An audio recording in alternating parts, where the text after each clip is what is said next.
ओम। हिंदू संगठन क्यों और कैसे, प्रकरण 5वां, खंड 2।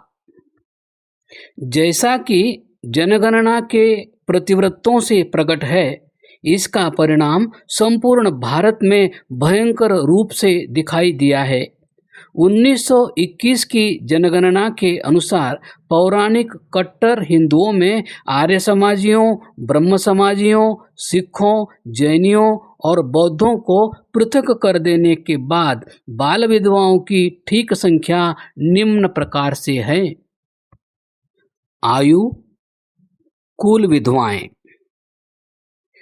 0 से 1 597, 1 से 2 494, 2 से 3 1257, 3 से 4 2837, 4 से 5 6707, 5 से 10 95,037, 10 से 15 2,33,147, 15 से 20 3,96,172।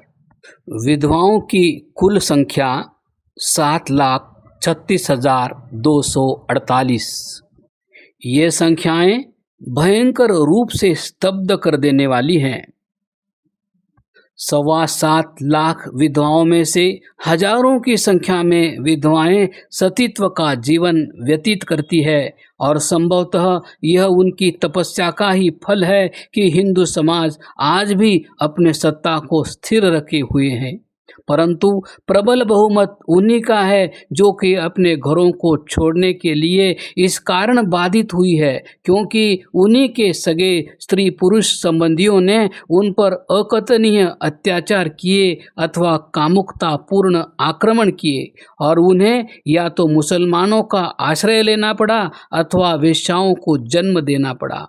इस प्रकार एक ओर तो उनके कारण हिंदुओं की संख्या कम हो गई, दूसरी ओर गोमांसाहारी समाज की संख्या और शक्ति बढ़ गई। केवल मात्र यही एक बुराई नहीं है जो इस प्रकार बढ़ गई है, परंतु यदि एक विवाहित छोटी आयु की लड़की विधवा नहीं हो पाती तो उसका गर्भाधान उपयुक्त आयु से पूर्व हो जाता है और वह दुर्बल बच्चों को जन्म देती है।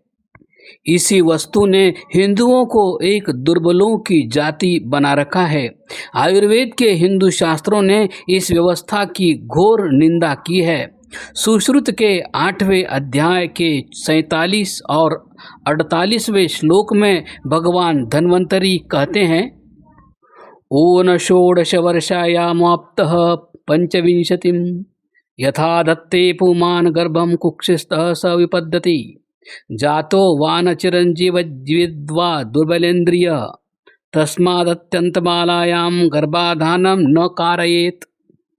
यदि 16 वर्ष से कम आयु की लड़की 25 वर्ष से कम आयु वाले पुरुष से गर्भाधान कराती है तो प्रायः गर्भपात हो जाता है और यदि गर्भपात नहीं होता तो बच्चा बहुत देर तक जीवित नहीं रहता। यदि जीवित रह भी जाता है तो वह अत्यंत दुर्बलेंद्रिय होता है, इसलिए बहुत छोटी आयु की बाला का गर्भाधान नहीं कराना चाहिए।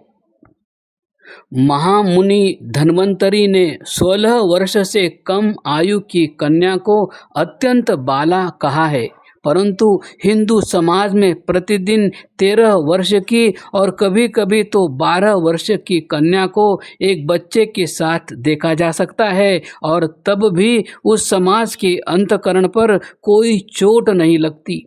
इसका परिणाम यह हो रहा है कि मुसलमान द्विगुणित और त्रिगुणित होते जा रहे हैं, जबकि हिंदुओं की संख्या उत्तरोत्तर कम होती जा रही है। 1911 के जनगणना संबंधी प्रतिवृत्त में लिखा गया है, गत दशाब्दी में मुसलमानों की संख्या 6.7% बढ़ गई है, जबकि हिंदुओं की 5% ही बढ़ी है। इसमें एक कारण यह भी है कि हिंदुओं तथा अन्य धर्मों से लोग थोड़े थोड़े परंतु निरंतर रूप से इस्लाम में दीक्षित हो रहे हैं। परंतु इस अपेक्षाकृत वृद्धि का प्रमुख कारण यह है कि पैगंबर के अनुयायियों में प्रजनन शक्ति का बाहुल्य है। इसका एक आंशिक कारण यह भी हो सकता है कि उनका भोजन अधिक पौष्टिक होता है, परंतु प्रमुख कारण यह है कि हिंदुओं की अपेक्षा मुसलमानों की सामाजिक रीतियां जनसंख्या को बढ़ाने में अधिक उपयुक्त और अनुकूल है।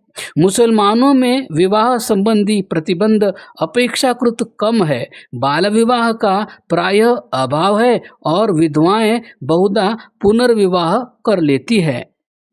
मुसलमानों में अपेक्षाकृत अधिक प्रजनन शक्ति है। इसकी पुष्टि इसी से हो जाती है कि 15 से 40 वर्ष की आयु की कुल स्त्रियों में मुसलमानी विवाहित स्त्रियों की संख्या अनुपाततः अधिक है, जबकि हिंदू विवाहित स्त्रियों की संख्या कम है। इसी का परिणाम यह है कि 15 से 40 वर्ष के प्रत्येक मुसलमान व्यक्ति के पीछे 5 वर्ष तक की आयु के 37 बच्चे हैं, जबकि हिंदुओं में केवल 33 है। 1881 से अब तक मुसलमानों की संख्या में 26.4% वृद्धि हुई है और हिंदुओं में 15.1% ही बढ़ती हुई है। संक्षेप में सार यह है कि हिंदुओं की तुलनात्मक दृष्टि से अवनति का मुख्य कारण बाल विवाह और बाल विधवाओं का पुनर्विवाह न होना है। इस सब से बढ़कर हिंदू मुसलमानों के बीच दंगों और द्वेष का एक कारण हिंदू बाल विधवाओं की समस्या भी है।